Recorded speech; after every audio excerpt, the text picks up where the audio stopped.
Welcome to the Chronicles of Felon 47, Volume 2, live from the end of democracy. This is Impact 87, America's Secret Police. Let's get into it. Hey there. Thanks for joining. You know, Trump has turned ICE's new IVE units into something America's really never seen before. It's nothing short of a domestic secret police force. They're not accountable, not identifiable, and they're not operating under any rule of law. And here's exactly what they're doing this year and why it's so dangerous. Okay? Masked, they're unmarked, and they're unidentified. These teams now deploy fully masked with no badges, no agency patches, and unmarked SUVs.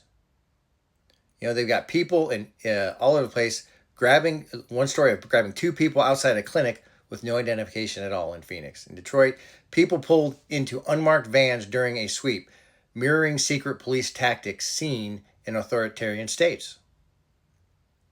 They're also intimidating bystanders, including citizens. Right? They're not limiting themselves to immigrants. Anyone who films, protests, or simply watches becomes a target. Right? In Houston, officers threatened a homeowner recording an arrest. They said, "Stop, or we'll take you too."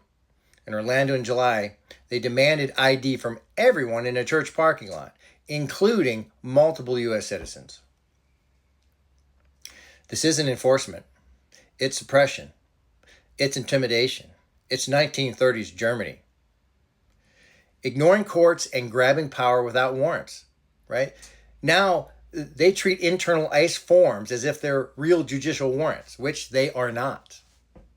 Right? But in Dallas, they attempted a homeowner entry without a judge's warrant and tore down the family's cameras before trying to force entry. In San Bernardino in August, they used a made-up threat assessment order to detain 4 men with no charges. When agencies invent authority, democracy loses authority big time. Surveillance and targeting of disloyal communities. Right? They move far beyond immigration and into political monitoring. Somali neighborhoods labeled instability zones. Black churches watched after sermons criticizing deportations. Immigrant rights groups infiltrated by undercover agents posing as volunteers. This is classic secret police behavior. Track dissent, not crime. Violence with zero accountability. There's no oversight.